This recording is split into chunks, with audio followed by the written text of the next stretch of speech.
Bueno, buenas tardes a todos y a todas los colegas, las personas que están aquí presentes en esta primera jornada académica del Departamento de Derecho Económico y Empresarial de la Facultad de Derecho de la Universidad de Buenos Aires. Justamente hoy comienzan las clases y en la misma fecha de comienzo de las clases también inauguramos nosotros el ciclo académico con la primera jornada del departamento, que será sucedida por otras, seguramente a lo largo de todo el año, como lo hicimos durante los años pasados. Este encuentro para abrir este encuentro le voy a dar la palabra al doctor Héctor Osvaldo Chomer, que es el director del Departamento de Derecho Económico y Empresarial, y antes de eso, muy brevemente, voy a presentar a los expositores del día de hoy, que van a ser Pablo Frick, que es doctor en Derecho por la Universidad de Buenos Aires, profesor adjunto regular por concurso de la UBA en la materia concursos y quiebras, profesor titular de Derecho concursal en el SAD, miembro de la Sociedad Científica Argentina, director del área de Derecho Comercial de la revista electrónica del Departamento de Derecho Económico y Empresarial de la Facultad de Derecho de la UBA. Seguidamente va a exponer Laura Filippi, es abogada, recibida en la Universidad Nacional de Córdoba y doctora en Derecho por la misma universidad. Ex profesora adjunta de esa universidad, de la UBA y de la Universidad Nacional de La Rioja, y profesora de posgrado en diversas universidades del país. Es autora y colaboradora de obras colectivas relativas al tema societario, que es su especialidad. Fernando D'Alessandro es el siguiente expositor, es juez comercial, tiene título de especialización en contratación y mercados financieros internacionales por la Universidad de Castilla-La Mancha, es profesor regular del Departamento de Derecho Económico y Empresarial de la Facultad de Derecho de la Universidad de Buenos Aires y profesor de posgrado de la misma facultad, en la Universidad de Belgrano y en la UCES. Es autor de publicaciones diversas sobre materia mercantil y partícipe activo de jornadas sobre la especialidad. En la jornada de hoy la voy a cerrar yo, a quien no necesito presentarme seguramente porque siempre estoy en las jornadas del departamento. Soy profesora regular también de Derecho Comercial de esta Facultad de Derecho y colaboro con el doctor Chomer en calidad de secretaria del Departamento de Derecho Económico Empresarial de esta facultad. Por eso en general me van a ver organizando estas actividades y soy secretaria de Coordinación Académica del Centro de Estudios de Derecho Concursal de esta facultad recientemente creado. Con estas presentaciones le quiero dar la palabra al doctor Chomer para abrir la jornada. Muy buenas tardes, gracias Gabriela. El departamento se congratula de inaugurar un nuevo ciclo de conferencias. Esta es la primera del año. Hemos transitado un año 2020 muy difícil, con novedades como el Zoom, reemplazando la presencialidad, y hemos realizado diversas actividades muy interesantes todas. El homenaje a los grandes maestros, festejando la presencialidad de Héctor Alegría, Ariel Dazo y Aida Carlucci, a quien homenajeamos. Hemos organizado diversas conferencias con los profesores del departamento, hemos convocado profesores extranjeros, hemos realizado conversatorios con Ariel Dazo y Hugo Richard. Hemos realizado infinidad de actividades, todas pensando en ustedes. Hoy comenzamos un nuevo ciclo. Tendremos similares actividades. Esperamos que sean útiles para ustedes, esperamos convocarlos cada vez que sea necesario para que nos acompañen. Y esta vez, en la primera actividad, hemos convocado 4 profesores muy conocidos por ustedes, profesores adjuntos de la casa, profesores que tienen una larga trayectoria, el doctor Frick, la doctora Filippi, la doctora Antonelli y el doctor Fernando D'Alessandro, quienes nos van a acompañar a ilustrar sobre temas contractuales, societarios y concursales, post pandemia. El título lo puse yo pensando que si no ha terminado, por lo menos ha amainado la pandemia.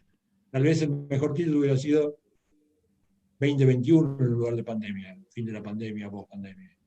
Pero recemos, estemos esperanzados que todo va a mejorar y que cada vez que pensemos en el año 2020, pensaremos no solo en la pandemia, sino en todo lo que nos ha dejado en derecho concursal, en derecho societario y derecho contractual. porque hemos aprendido mucho. Fundamentalmente, en el Poder Judicial de la Nación y ejerciendo la profesión, se ha aprendido mucho. Ya no hay tanta presencialidad, hemos aprendido que no es necesario encontrarnos cara a cara para solucionar los problemas, hemos aprendido a acelerar los juicios, hemos aprendido muchísimas cosas. Hemos sembrado, hay que cosechar. No olvidemos el 2020, porque en el futuro todo lo que aprendimos entonces podemos replicar. Los dejo con el doctor Pablo Frick, que nos va a ilustrar sobre el tema. Muchas gracias por la presencia. Pablo.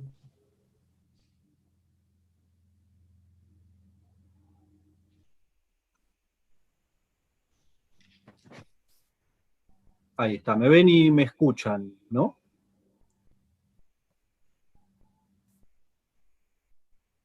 Bueno, buenas tardes, gracias Osvaldo por la presentación, por la bienvenida, gracias también a Gabriela por la organización, a los coexpositores y obviamente a la gente que se acercó a vernos, a escucharnos el día de hoy. Yo escuchaba recién Osvaldo que hablaba del título de este evento y hacía alusión a la pospandemia. Y yo me acuerdo hace un par de días cuando coordiné con la doctora Antonelli Michudis cuál iba a ser el título de mi disertación. Yo también le propuse, sin saber que Osvaldo proponía la palabra pospandemia para que integre el título de este evento, que en mi disertación esté la palabra pospandemia. Osvaldo decía recién que probablemente hubiera convenido usar otra palabra porque estábamos en una incipiente pospandemia o quizás no habíamos llegado, pero yo creo que fue un acierto usar la palabra pospandemia en el título de este evento en la Facultad de Derecho. ¿Por qué digo esto? Porque usar la palabra pospandemia para un evento de esta naturaleza, una jornada inaugural en una facultad tan importante como la de Derecho de la UBA, es muy sugerente por un lado y por otra parte nos tiene que interpelar. Digo, usar la palabra pospandemia es sugerente porque creo yo nos obliga a pensar si estamos o no en una pospandemia y nos tiene que interpelar porque el rol que ocupa el abogado, ya sea desde la profesión liberal, desde la judicatura, desde el lugar del asesoramiento, es importante y requiere tener en cuenta lo siguiente. Si hablamos de pospandemia es porque hablamos de una pandemia. ¿Qué es lo que ocasionó, por lo menos en materia contractual, que es lo que me concierne a mí ahora, los conflictos o los desequilibrios o los problemas que existen en materia contractual? ¿La pandemia derivada de la enfermedad o las restricciones del Estado ocasionadas por la pandemia y que fueron tomadas para protegernos de la enfermedad? Porque yo sospecho que en realidad el problema jurídico no es la pandemia, sino las acciones que toma el Estado para protegernos de la pandemia. Entonces, en términos jurídicos, probablemente esté muy bien usar la palabra pospandemia si a lo que nos queremos referir es a que aquellas cuestiones que complicaron los negocios fueron más las vinculadas con la actividad estatal para protegernos que la propia enfermedad. Yo no soy sanitarista, supongo que acá no hay ningún sanitarista que pueda decir estamos en pandemia, estamos en pospandemia, lo peor de la pandemia pasó, pero en términos jurídicos yo creo, y en esto coincido totalmente con Osvaldo, si ya no estamos en pospandemia es muy incipiente y ya podemos empezar a pensar de otra manera la resolución de conflictos. Quiero que me permitan, por favor, una pequeña digresión. Estos días comenzaron no solo las clases en la Facultad de Derecho, sino también en los colegios. Yo veía chicos, chicas con uniformes, con guardapolvos, y me hizo acordar algún acto escolar allá por principios de los 90, donde tuve que interpretar a un cantante popular de aquella época, que todavía se escucha, y que tenía una canción muy conocida que se llamaba Lo atamo con alambre. Lo atamo con alambre. No la voy a cantar por una cuestión de buen gusto, pero me viene como anillo al dedo para pensar o usarlo como disparador en este sentido. Esa canción tenía como metamensaje o como mensaje subrepticio la idea de que atar con alambre está mal, y yo creo que no siempre está mal. Así como en casa tenemos que arreglar a veces alguna cuestión de una manera muy apurada para buscar la solución definitiva, o cuando se rompe la red de la cancha de tenis y la atamos como se puede para seguir jugando hasta tanto se arregle, en materia jurídica fue justamente eso lo que tuvimos que hacer el año pasado. Atar con alambre aquello que se estaba rompiendo, atar con alambre los desequilibrios contractuales que estaban pasando, para con el tiempo, tanto abogados que ejercen libremente la profesión, como aquellos que de pronto ejercen la judicatura puedan buscar soluciones definitivas. Y yo creo que estamos entrando en ese momento. Entonces, lo que estaba atado con alambre jurídico hace un tiempo, ya lo podemos ir desatando y buscando soluciones definitivas.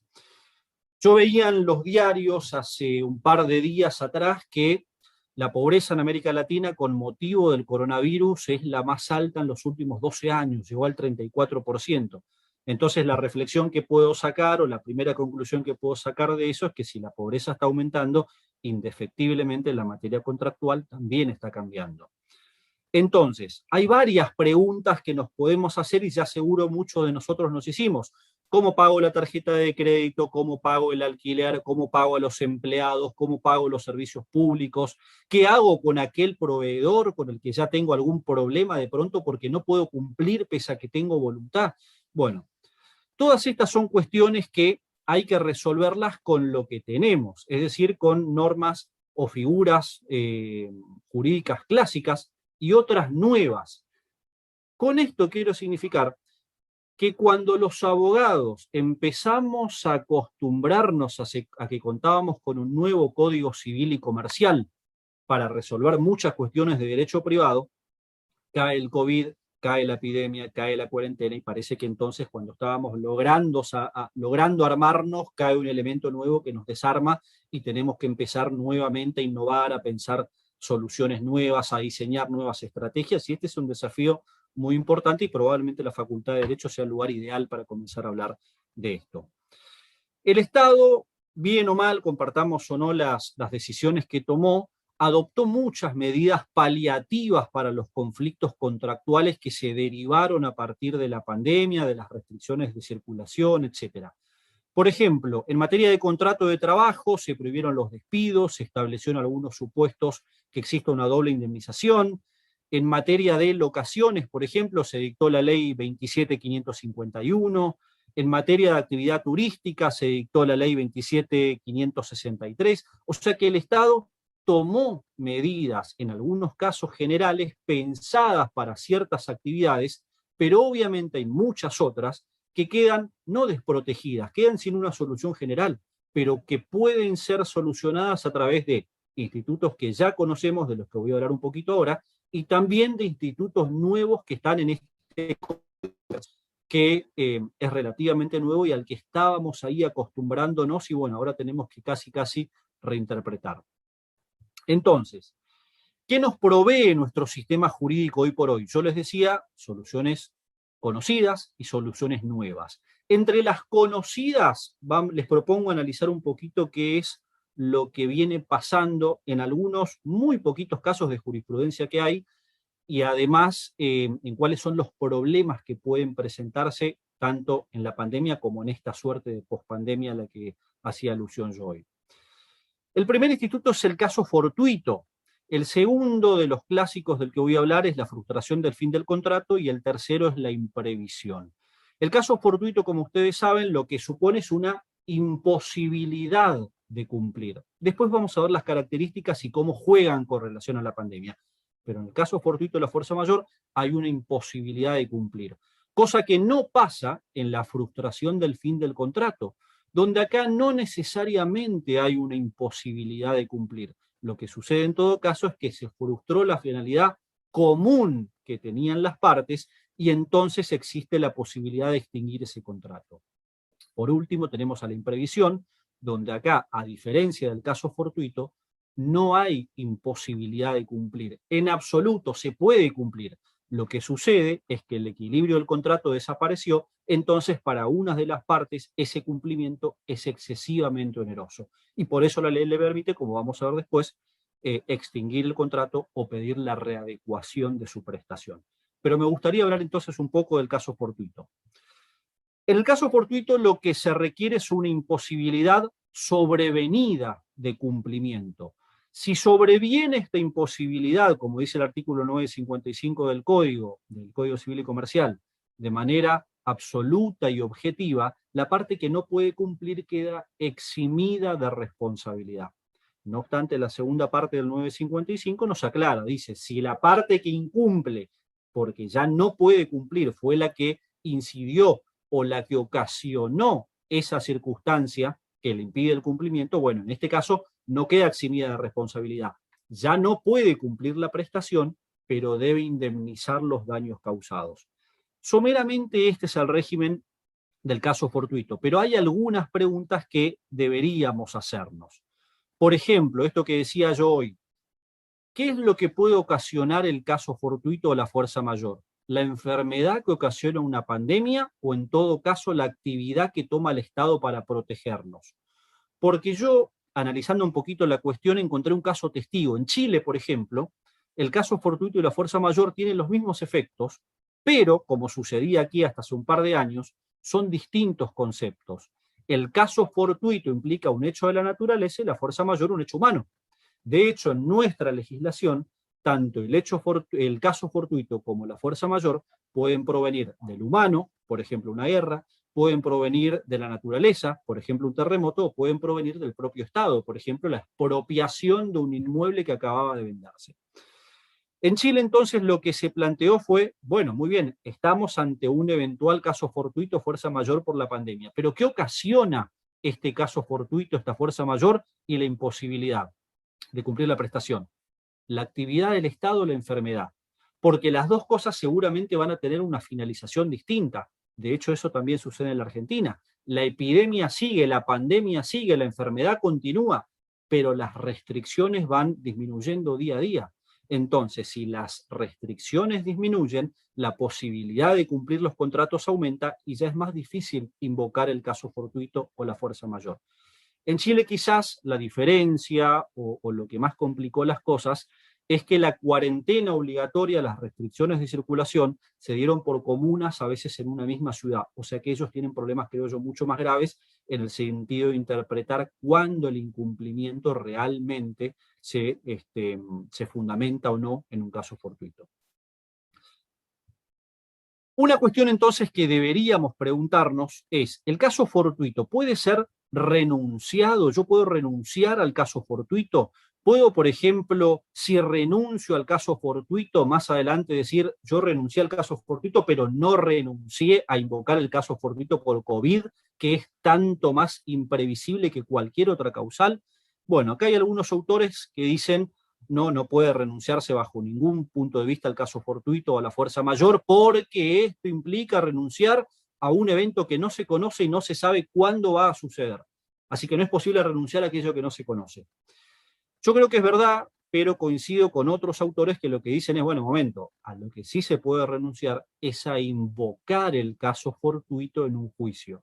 Salvo en casos de consumidores, donde la renuncia es mucho más restrictiva, yo creo que sin duda puede renunciarse al caso fortuito, a invocar el caso fortuito en un juicio, pero la duda que creo yo va a seguir quedando, por lo menos hasta tanto no haya una respuesta concreta, por lo menos de la justicia o de los arreglos a los que puedan llegar los abogados, es el COVID o la pandemia o las restricciones de circulación implican un caso fortuito que pueda renunciarse o no, porque si hay algo más imprevisto que una pandemia de las características que vivimos el año pasado, dudo que haya otra. Creo que esa es realmente de las más imprevisibles que nos pueden tocar como abogados. Otra cuestión importante, si queremos analizar la respuesta a esta pregunta, tendríamos que decir, bueno, ¿qué tan imprevisible fue el COVID? Y, por ejemplo, nosotros en materia contractual, en un contrato de transporte, por ejemplo, podemos decir, bueno, es imprevisible o es previsible, por ejemplo, que nieve en la zona de Cuyo, que nieve en Mendoza. Entonces podemos establecer contractualmente alguna previsión. Lo que es imprevisible, por ejemplo, es que nieve en la provincia de Corrientes, en la provincia de Misiones, y hasta qué punto entonces es renunciable el caso fortuito cuando después el caso fortuito se configura por una causal como esta de la que estamos hablando. Otra cuestión importante también a tener en cuenta es si puede invocarse el caso fortuito de nuestro deudor para oponerlo, si el caso fortuito de una persona que tenía una prestación a nuestro favor es invocable respecto de aquella otra de la que somos deudor. Esto se planteó también en Chile y un poco la solución a la que se llegó, con la que coincido por lo menos yo, es que el caso fortuito, como dice el 955 de nuestro código, implica una causal de exoneración de responsabilidad de la prestación dentro de un contrato determinado. de manera que el caso fortuito no opera como una especie de ticket o de voucher que puede transmitirse, sino que siempre va a implicar demostrar que la prestación dentro de un contrato concreto se vio imposibilitada de cumplir. La segunda cuestión de la que quería hablarles es de... me estaba olvidando de algunos casos en la jurisprudencia porque son interesantes. En Lomas de Zamora, por ejemplo, hubo un caso hace un par de meses donde se suspendió el pago de ciertas cuotas que se adeudaban por un préstamo, donde lo que se dijo es, bueno, el caso fortuito ocasionado por el COVID puede provocar la suspensión del pago de las cuotas. Yo acá creo que la solución puede ser razonable, puede ser justa. El problema es que la sentencia no se hace cargo de que, como decía yo hoy, en el caso fortuito no hay una imposibilidad temporal de cumplir. Lo que hay es una imposibilidad objetiva y comprobada. De manera que también hay que tener en cuenta esto. A veces podemos llegar a soluciones justas desde el punto de vista lógico, pero que no guardan correlato con estas tres figuras clásicas de las que estamos hablando: la frustración del contrato, el caso fortuito y la imprevisión. Luego hubo otro caso también interesante de la Cámara Civil acá de la capital, de la Sala J, donde no se admitió el pedido de una aseguradora que tenía una sentencia en contra que cumplir y pagar en dólares estadounidenses, donde la aseguradora pedía la suspensión y el diferimiento del pago de esas sumas que debía con motivo de la condena. Acá la Cámara, como dije, rechaza la medida, pero el fundamento no estuvo vinculado a esta imposibilidad absoluta del caso fortuito, sino, como se dijo ahí, a que el COVID era un hecho imprevisible, pero no era irresistible, y a que en definitiva, al haber el incumplimiento de una sentencia judicial, no podía invocarse esto del caso fortuito y el COVID.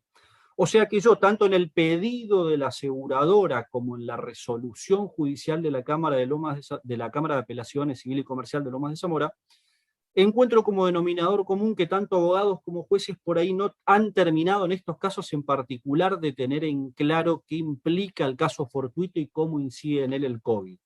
Porque, repito, cuando estamos hablando de casos fortuitos fuerza mayor, lo que importa es la imposibilidad de cumplir, y no nada más la necesidad de diferir un pago.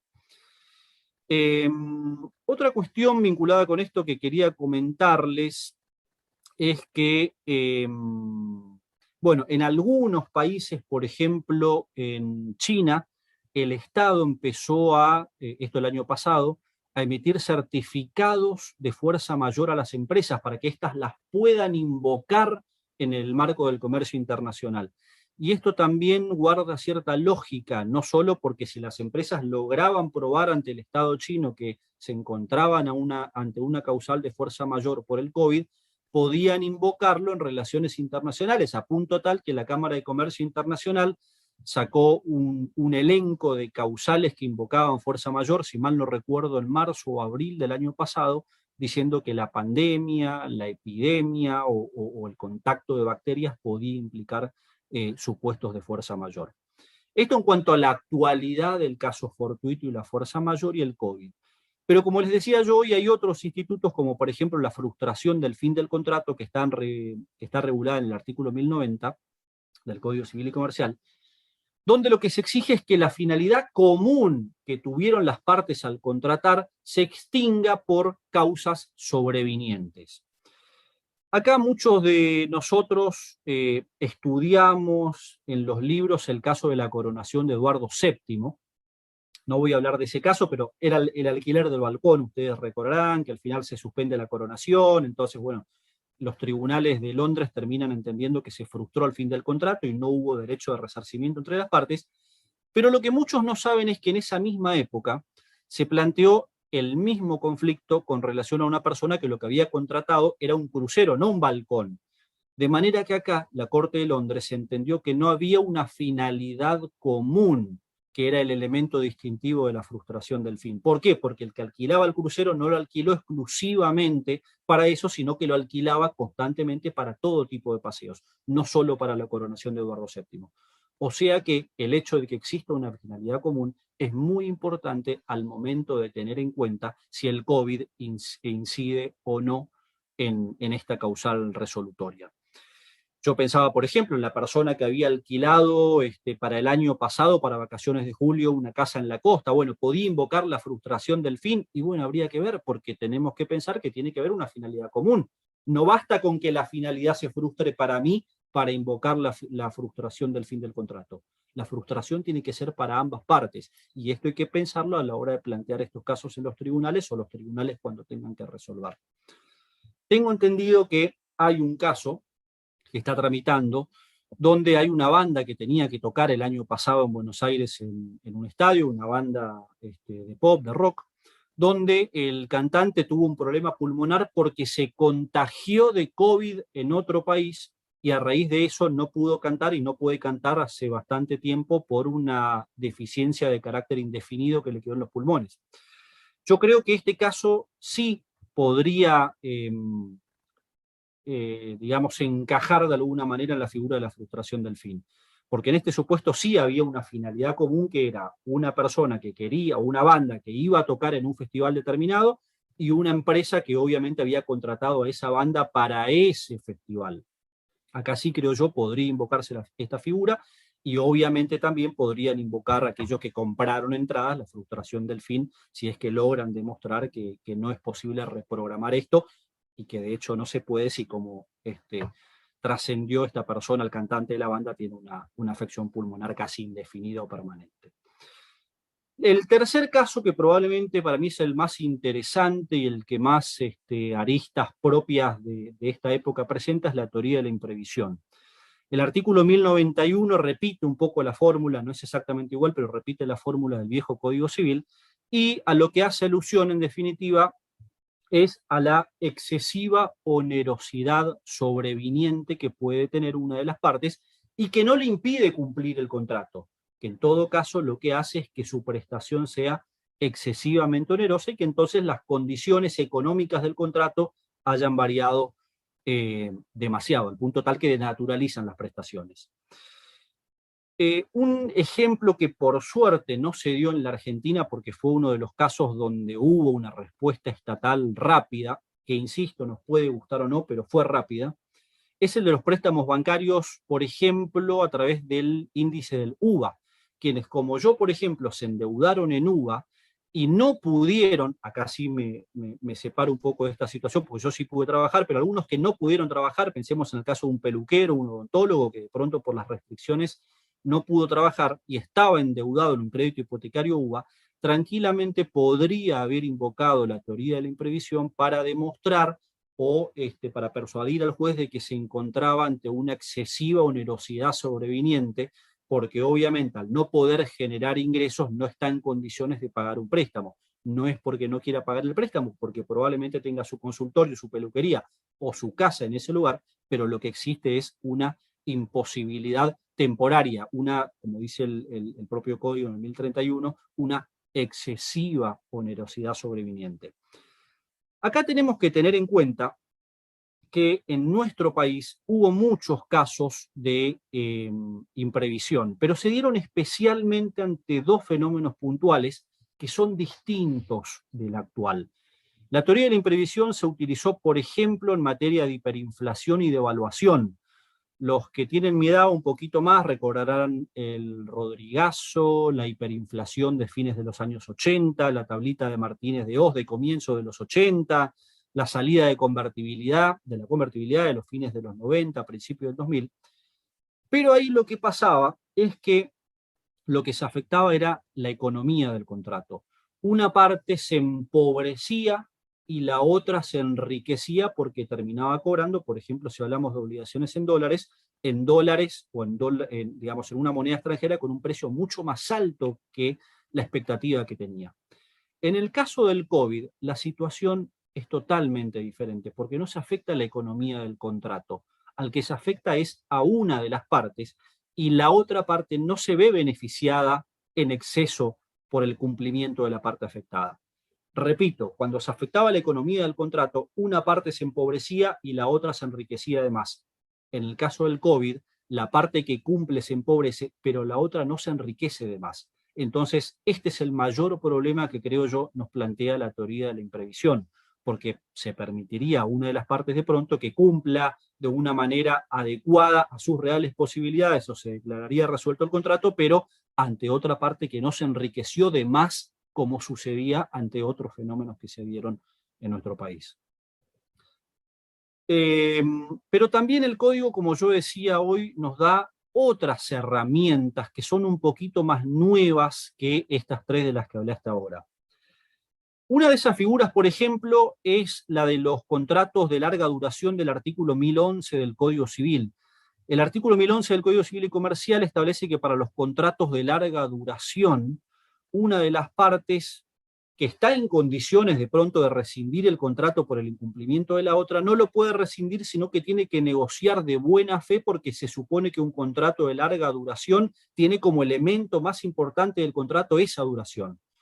Y acá hay algunos autores que han planteado, yo no coincido demasiado, pero lo han planteado muy ferramente en muchas publicaciones, que este deber de renegociar los contratos se aplica a todo tipo de contratos, no solo a los de larga duración.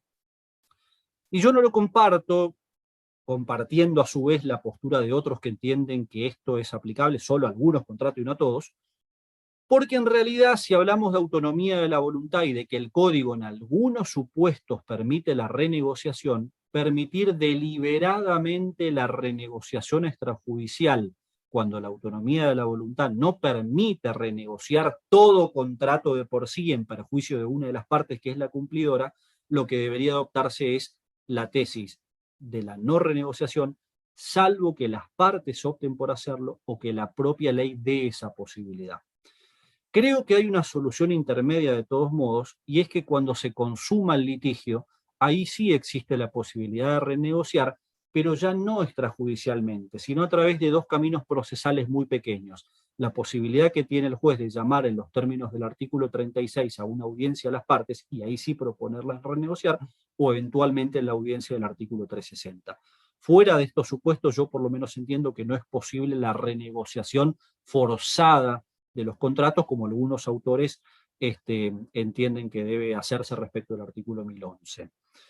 El artículo 1031, por su parte, establece la suspensión del cumplimiento del contrato para cuando una de las partes entiende que la otra parte no está en condiciones de cumplir. Y en estos supuestos dice, la suspensión puede solicitarse se puede solicitar judicialmente como acción o como excepción. Algunos autores acá, como Rivera, por ejemplo, han entendido que esta posibilidad se puede replicar también de manera extrajudicial.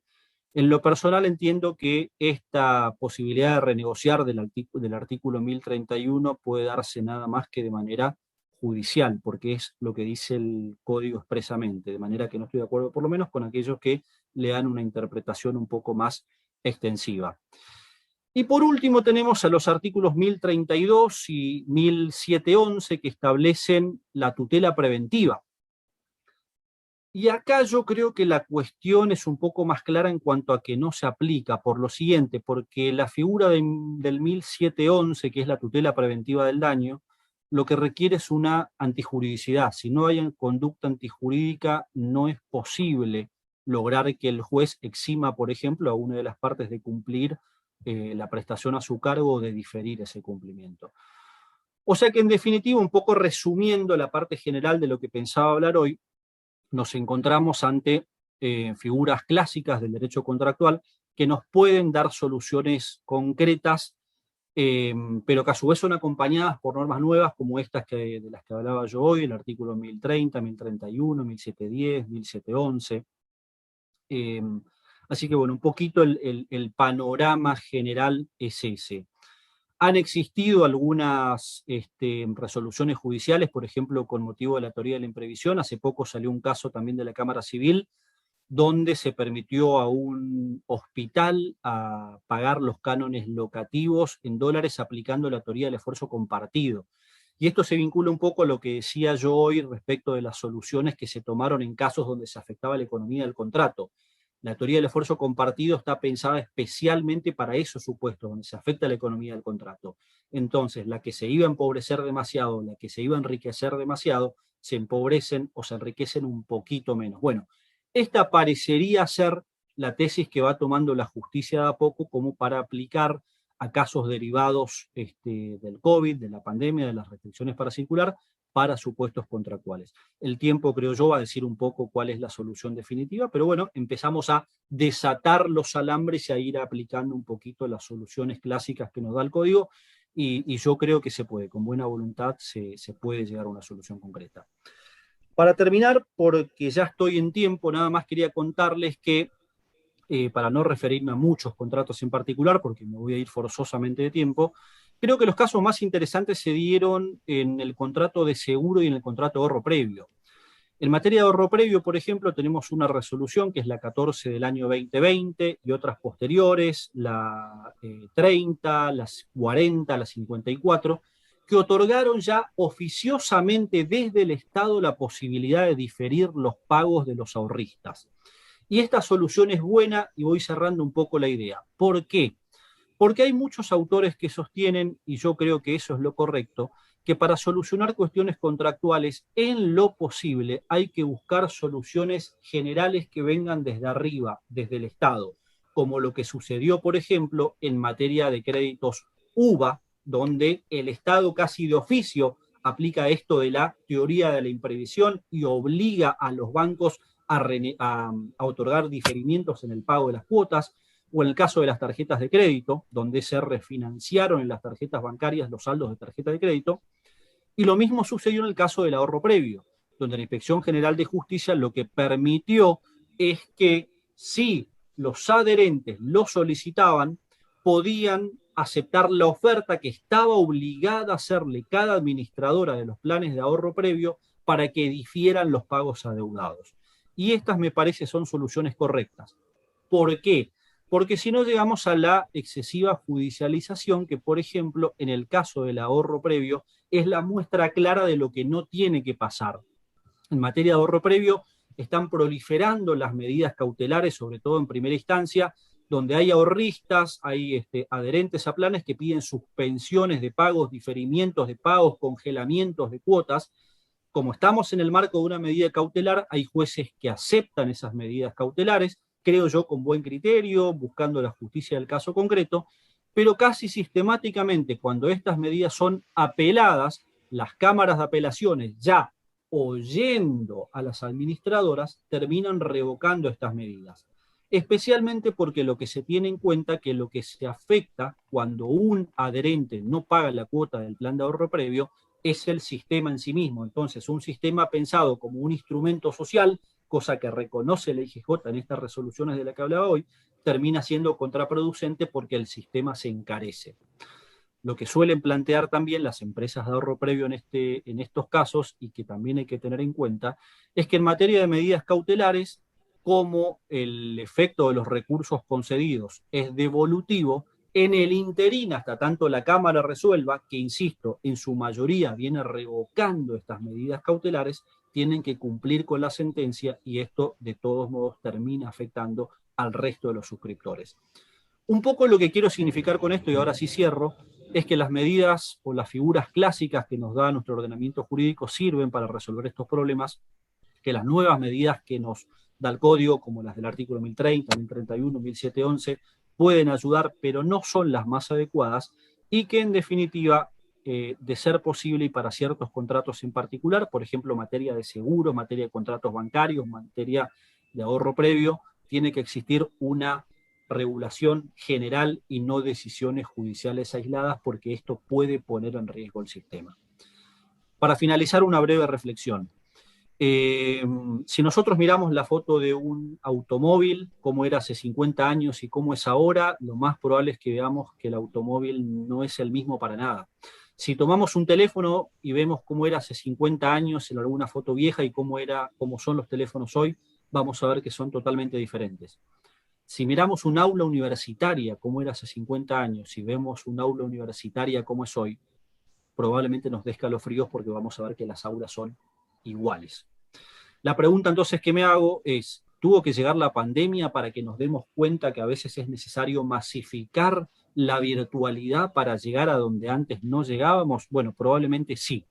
Entonces, en materia jurídica creo yo también puede pasar lo mismo. Hay que empezar a desempolvar, hay que empezar a mirar un poco más circunstanciadamente aquellas figuras jurídicas que teníamos hasta ahora y verlas en cada caso concreto, porque claramente esta pandemia o la pospandemia jurídica en la que creo que estamos vino a desbaratar todo lo que conocíamos. Así que tanto desde la enseñanza de la materia contractual como desde la interpretación de los contratos tenemos que ser lo suficientemente heterodoxos y tener la cintura como para analizar más profunda y circunstanciadamente los conflictos que se dan.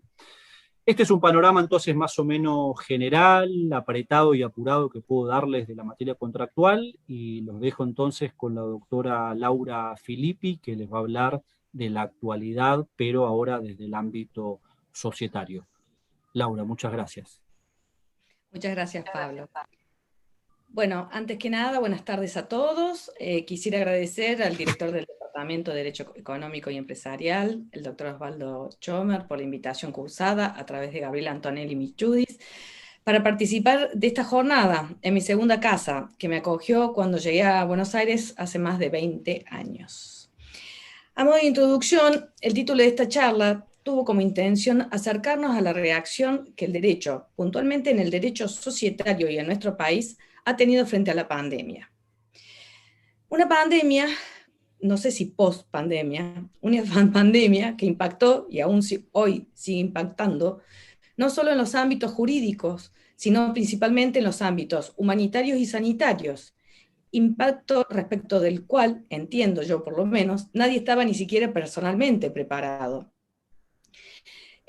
Menos aún me parece que estaban preparados los gobiernos, los que, algunos más, otros menos, en forma desorientada e ineficaz desde mi punto de vista, reaccionaron frente al COVID-19 en la mayoría de los casos mal y en el menor de los casos tarde. Esto último, tanto desde el punto de vista sanitario cuanto económico. Así, no ha existido, creo que todos entendemos lo mismo, no ha existido actividad desde lo económico que no haya sido, o desde lo personal, que no haya sido atravesada por la pandemia.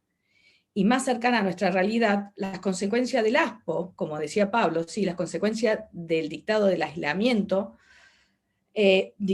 por el decreto 297-2020 y sus sucesivas prórrogas, afectaron, o han afectado y siguen afectando, impactando en cada una de las realidades que hasta marzo del 2020 eran impensables.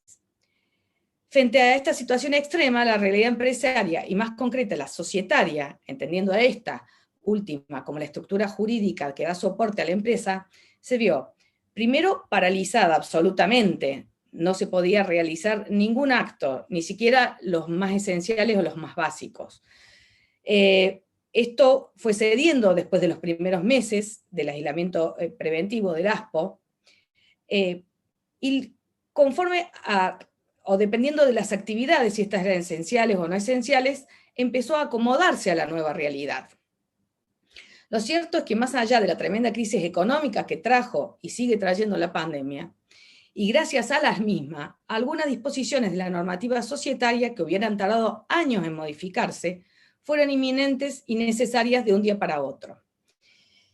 Se debió dar soluciones acordes a las situaciones extraordinarias que se presentaron y se siguen presentando. En definitiva, frente a situaciones extraordinarias se tomaron decisiones extraordinarias. Pues bien, estas decisiones extraordinarias frente al hecho extraordinario de la pandemia fueron, francamente, muy pocas, y tomando las palabras del doctor Frick, entiendo yo, destinadas más bien a atar con alambre las necesidades de las sociedades que otra cosa. Apenas algunas regulaciones que colaboraron a hacernos creer que estábamos volviendo a una situación de regularidad o de pseudonormalidad. Pero en el ámbito estrictamente necesario, societario, y para la ciudad de Buenos Aires, la falta de regular funcionamiento de la Inspección General de Justicia por un lado, de la AFIP por otro, y de la feria judicial decretada y prorrogada durante el 2020 o gran parte de él, complicó muchísimo el desenvolvimiento desde el punto de vista estructural de las sociedades, sin hablar ni querer meternos en los temas económicos que son la realidad que vemos todos los días. Así, si bien la ley 19.550, lejos de estar de ser una regulación de estructuras flexibles, se dictaron una serie de medidas a nivel nacional y a nivel reglamentario, especialmente provincial, cada una de las provincias a través de sus organismos de control, de contralor, que intentaron facilitar una adaptación a esta nueva realidad que estábamos todos viviendo. Aquí me parece importante destacar, referirme, que pese a los esfuerzos de las distintas comisiones reformadoras de la ley 19.550, la única flexibilidad en este ámbito fue dada a partir de la sanción de la ley 27.349, artículos 51 y siguiente, y respecto de las sociedades por acciones simplificadas. Lamentablemente hoy, en franca revisión a nivel nacional y de estrato desde el organismo regulatorio de la Ciudad de Buenos Aires, por lo menos. En otras jurisdicciones están teniendo otras realidades respecto a las sociedades por acciones simplificadas. Lo cierto es que se concretaron algunas modificaciones que sortearon el ASPO, hicieron lo que pudieron, y hoy sortean en gran medida también el DISPO, y que lograron dar elasticidad y algún remedio, aunque sea parcialmente, al funcionamiento de las sociedades comerciales. La primera de dicha novedad, creo que todos lo conocemos, fue el dictado de la Ley de Solidaridad Social y Reactivación Productiva, que suspendió transitoriamente los artículos 94, inciso quinto, y 206 de la Ley General de Sociedades. Si bien esta ley fue dictada con anterioridad al decreto 297, lo cierto es que la misma dispuso dicha suspensión para las sociedades cuyos balances cerraran entre el 1 de enero del 2020 y el 31 de enero del 2020. Es decir, que a la fecha, si bien el artículo 59 de dicha ley no ha sido prorrogado, el impacto de esa ley es sobre los estados contables que cerraron durante el 2020, aun cuando los mismos sean tratados recién en este ejercicio, es decir, dentro de los 4 meses de cierre del último ejercicio que cerraría el 31 de diciembre del 2020. Ello así, si en dichos balances se identifica una situación en su estado de evolución del patrimonio neto de pérdida de capital social o de un estado de obligatoriedad de disolución por pérdidas, dichas situaciones que obligan a disolver a la sociedad se encuentran suspendidas. Los fundamentos de la inclusión de la norma en la ley 27.541 tienen que ver con el principio de conservación de la empresa, siendo esta suspensión dictada una herramienta transitoria para proteger la continuidad de ciertas empresas estructuradas bajo forma de sociedad, en un contexto económico francamente favorable, y diría más, en pseudo insolvencia en la mayoría de los casos. Esta solución es reiterativa en nuestro país, lo que evidencia la situación de crisis económica subyacente y más allá de estrictamente el tema de la pandemia. Como nota de color, me parece interesante comentar que esta solución también ha sido adoptada por otros países como España. En esta regulación, España tiene las mismas disposiciones del 94 inciso quinto y del 206 de la Ley General de Sociedades, donde la obligación de disolver en caso de pérdidas por parte de los administradores, además, impone a estos, para la omisión de esta obligación, la solidaridad respecto a las deudas asumidas por la sociedad desde que ocurrió la causal y con posterioridad. Es decir, la ley española, además, a diferencia de la nuestra, que no lo expone taxativamente, dispone que en caso que el administrador no proceda a la disolución de la sociedad, en el caso de pérdidas, o en el caso de disolución por pérdidas, los administradores responden por las deudas asumidas por la sociedad con posterioridad por esa omisión. Nuestra ley, como ya les adelanté, no dice nada respecto a las consecuencias jurídicas específicas sobre la responsabilidad de los administradores en ese caso. Pero existe una norma, el artículo 99 de la Ley General de Sociedades, que dispone que los administradores, con posterioridad a haberse comprobado alguna de las causales de disolución, solo pueden atender los asuntos urgentes y deben adoptar las medidas necesarias para iniciar la liquidación, siendo que cualquier operación ajena a esos fines los hace responsables solidaria y limitadamente respecto a los terceros y los socios. Es decir, que en la propia ley de sociedades, si bien no existe una disposición expresa como existe la española, hoy también suspendida esa disposición, el artículo 99 nos trae una solución alternativa que equipara la responsabilidad de los administradores a las disposiciones de la ley española, aunque esto es una discusión que viene del derecho societario de larga data. Bueno, entonces, la primera herramienta, el primer apunte que me gustaba o tenía interés de destacar era esto, es decir, se encuentran suspendidas las causales de reducción obligatoria de capital y de disolución por pérdidas sobre los estados contables cerrados entre el 1 de enero y el 31 de diciembre de 2020, no prorrogada a la fecha. Otra novedad, introducida originariamente por el Código Civil y Comercial de la Nación en el artículo 158, es la posibilidad de celebrar reuniones de los órganos de gobierno de personas jurídicas en forma no presencial. Efectivamente, como ustedes saben, el artículo 158 establece la libertad de formas de organización respecto del órgano de gobierno, del de administración y del de representación, y en caso que sea obligatorio, también sobre la fiscalización interna de la persona jurídica. En ausencia de estas reglas, ya el Código Civil, en ese artículo 158, estableció que si todos los que deben participar del acto lo consienten, podrían realizarse asambleas o pueden realizarse asambleas utilizando los medios que le permitan a los participantes comunicarse simultáneamente entre ellos. Además establece que el acta debe ser suscripta por el presidente y otro administrador, indicándose la modalidad adoptada, debiendo guardarse las constancias de acuerdo al medio utilizado para comunicarse. Este principio general fue la base para el dictado de diversas resoluciones registrales en diversas provincias, y en el particular caso de la IGJ, dictó como posibilidad la realización de reuniones del órgano de gobierno, pero también el de administración, a distancia, en tanto las mismas se encontraran previstas en el estatuto. Esta misma resolución, que flexibilizó la posibilidad de tener reuniones no presenciales, también de manera excepcional y como consecuencia del ASPO en su momento, pero rigiendo hasta la actualidad, dispuso que aunque esto no estuviera previsto en el estatuto, en las relaciones individuales, uno a uno, en las relaciones sectoriales y en situaciones como las situaciones de crisis económica generalizada, insisto, en forma simétrica, por sector, por actividad, dependiendo de la empresa o de las empresas, donde hay una confluencia de intereses en juego.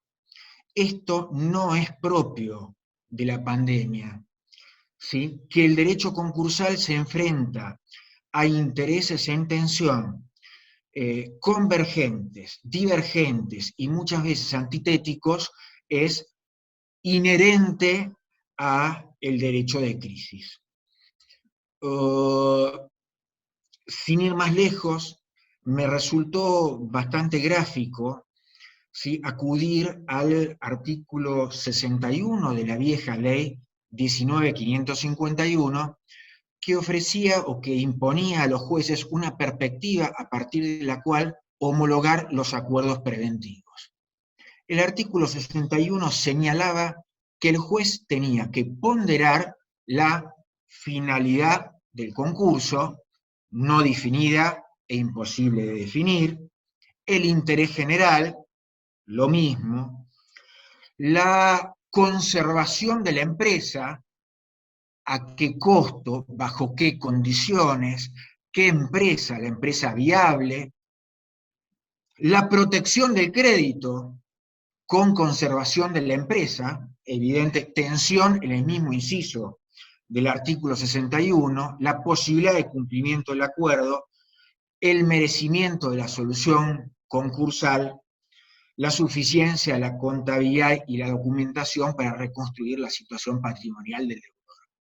Imposible, imposible. Conjugar todos esos factores en juego no lo podía hacer un juez, no lo podía hacer nadie. Entonces, ¿cuál era el parámetro un poco? El parámetro era una congruencia relativa de estos distintos aspectos o cuestiones que señalaba el legislador, que no estaban mal, ¿sí?, pero que no siempre eran convergentes, sino muchas veces antitéticos. La mejor propuesta, ¿sí?, del deudor concursal significa el menor cobro del acreedor concursal. ¿Sí? Y esto sin desatender que muchas veces deudores y acreedores estaban en una doble situación al mismo tiempo. Eran deudores por un lado, acreedores por el otro, y esta cuestión iba reflejándose o debía reflejarse en cadena en relación a la situación o la solución final y el resultado final del proceso concursal, cosa que se veía o se empezaba a ver a partir de la homologación y muchas veces luego de transcurridos varios años. En consecuencia, hay una situación de convergencia de intereses, una situación de asimetría de intereses que es propio de las situaciones de crisis. Además de esta reflexión general, esto se ve incidido, obviamente, por una situación económica global, por una situación económica nacional o local, y por la situación de pandemia, diría yo, finalmente, at last but not least. Pero las consecuencias directas no son necesariamente de la pandemia, sino de la caída, del cese, de la interrupción de la actividad. ¿Sí? Con actividad económica muchas veces cero, ¿sí? Y mantenimiento del cronograma de costos fijos de la empresa, por lo menos en su gran mayoría, la nómina salarial, el pago de determinados impuestos, etcétera, ¿sí? Mantenimiento de local, realmente la ecuación era inabordable para cualquier empresario en esas condiciones. Empresarios que tuvieron o sufrieron cese absoluto de actividad y que no pudieron reconvertirse en forma inmediata. ¿Mm? ¿Esto ha pasado? No, no ha pasado, y bueno, tenemos esa punta del espectro comercial, de alguna manera, que no ha tenido una respuesta global y generalizada desde el punto de vista normativo. Como decían los doctores Frick y Filippi, que me precedieron en el uso de la palabra, se dictaron algunas normas para casos puntuales, soluciones puntuales para ir emparchando, ¿sí? determinadas situaciones que motivaron la mirada más urgente del legislador. Normas en materia de ejecuciones hipotecarias, normas en materia de impuestos, normas en materia de contratos en particular, puntuales, tomados con cuentagotas, que han solucionado o han brindado una solución o un parche, un alivio inmediato en esos casos puntuales. La verdad, bueno, tenemos un proyecto de ley con algún trámite parlamentario que tuvo idas y vueltas en el Congreso y no salió. Y bueno, esta es la situación un poco normativa en la que se ha desenvuelto la actividad. Es decir, que van a coexistir acá problemas propios de la agenda concursal de siempre, problemas propios de la crisis económica que está atravesando la República Argentina, y problemas propios con una incidencia directa de la pandemia. Es importante, de alguna manera, desbrozar por lo menos este origen, esta etiología de causales que van a incidir en en la situación concursal o en el tratamiento eventualmente de las empresas ante la crisis, porque me parece que las soluciones no deben o no debieran ser generalizadas y para cualquier caso. ¿Qué es lo que ha pasado de hecho? Bueno, de hecho, lo que ha pasado es que tuvimos los tribunales, entre otras cosas, cerrados con motivo de la pandemia. Esto, a ver, fue una situación que determinó una suspensión generalizada de los cronogramas concursales de todas las empresas que estaban tramitando su proceso preventivo. Con lo cual, el proceso preventivo, que supone un paraguas, tuvo esta elongación como consecuencia de la suspensión automática, de hecho, de los calendarios concursales.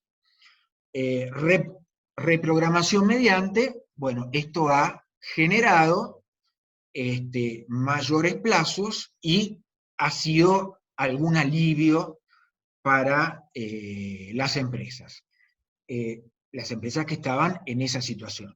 Tengamos presente que la posposición, la suspensión, la reprogramación del calendario concursal significa, ¿sí?, de todo el proceso concursal: presentación de informes, verificación de créditos, homologación de acuerdos preventivos, punto de inicio de fechas de cumplimiento de propuestas, etc. ¿Sí? De hecho, se suspendieron también los pedidos de quiebra, y después, frente a eso, hubo algunas soluciones puntuales concursales, que después terminaron siendo en realidad generalizadas, salvo atipicidad de algunos casos. Los periodos de exclusividad que estaban en trámite o como consecuencia del cronograma concursal se vieron afectados, se vieron prorrogados.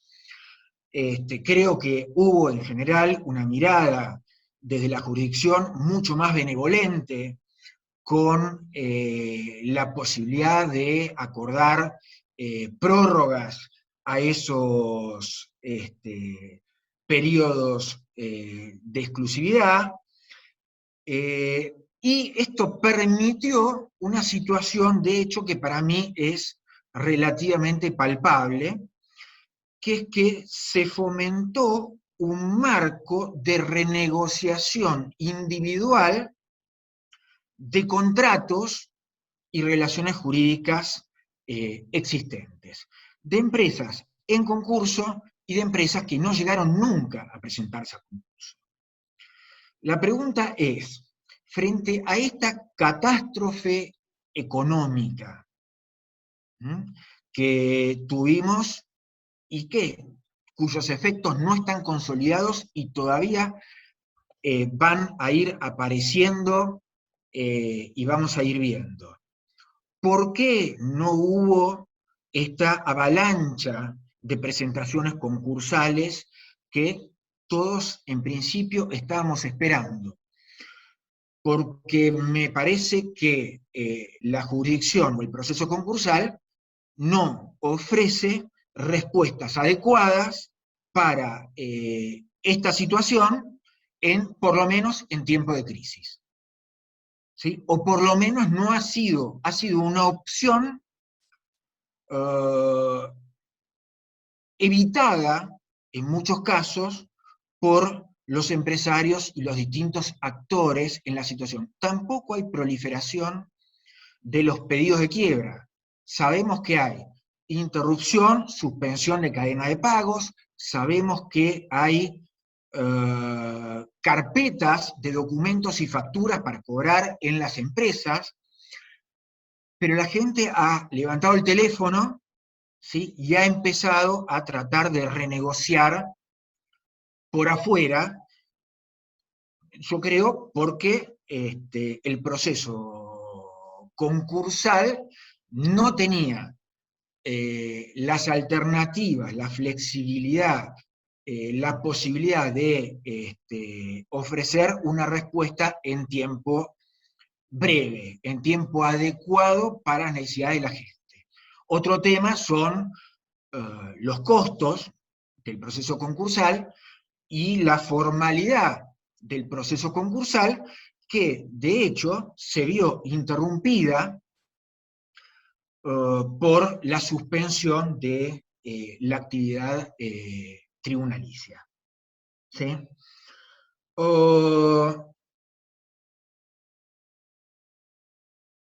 O sea que hubo efecto dominó, hay efecto dominó, estos vasos comunicantes, los que hablábamos antes, de la gente en doble condición de acreedor y deudor, la suspensión de la cadena de pago, la afectación del ritmo de pago, que esperemos se vaya recobrando, y después otras soluciones, tal vez de reorganización de empresas, que fueron o transitaron por otros andariveles. ¿Sí?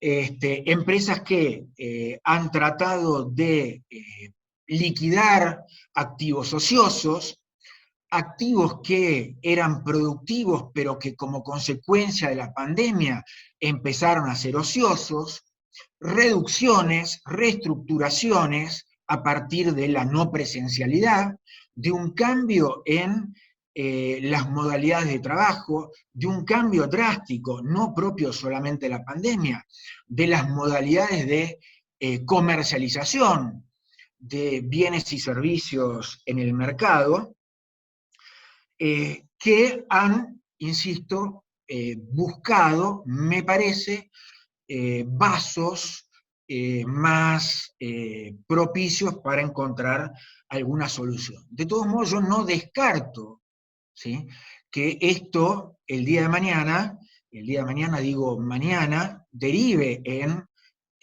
una presentación más importante de concursos y quiebras.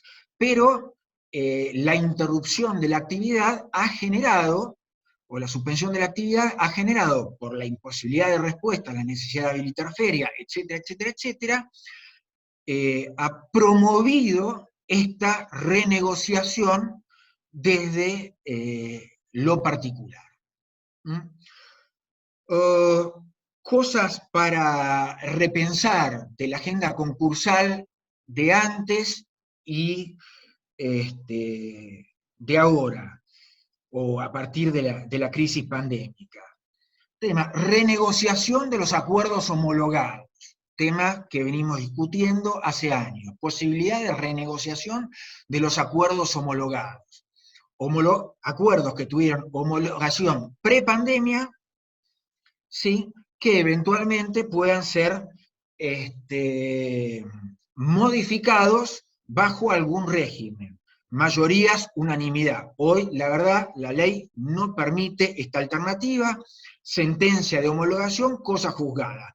A ver, cosa juzgada que es modificable en función del interés de los particulares. Es decir, yo tengo una sentencia firme, mañana, sobre la base de esa sentencia firme, puedo celebrar yo deudor, cualquier acuerdo con la concurrencia de la voluntad de mi acreedor.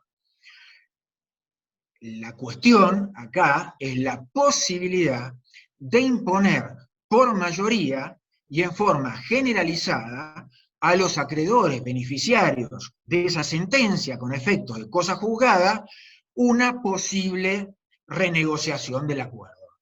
Que no quede en lo individual, que no quede en las cuestiones entre particulares. Y acá me parece que una de las cosas que tenemos que tener presente también es el origen, la etiología de la situación. Fenómeno, hay que flexibilizar, podemos renegociar, tendría que haber una norma que permita alguna posibilidad de renegociación. Bueno, probablemente sí, acotada en función de las circunstancias de cada caso. Y digo esto por situaciones particulares en las cuales todavía vemos tramitando concursos, acuerdos preventivos homologados en 2001-2002 que están en etapa de cumplimiento. no solamente que están en etapa de cumplimiento, que están empezando recientemente la etapa de cumplimiento, luego de periodos o plazos de gracia de 15, 20 años. Ese acuerdo preventivo, homologado en el 2002, es candidato a entrar bajo el paraguas de una eventual renegociación. Bueno, habría que ver las circunstancias, pero también es cierto que podemos tener una crisis, pero tenemos que identificar qué es lo vinculado con la crisis y de qué crisis estamos hablando.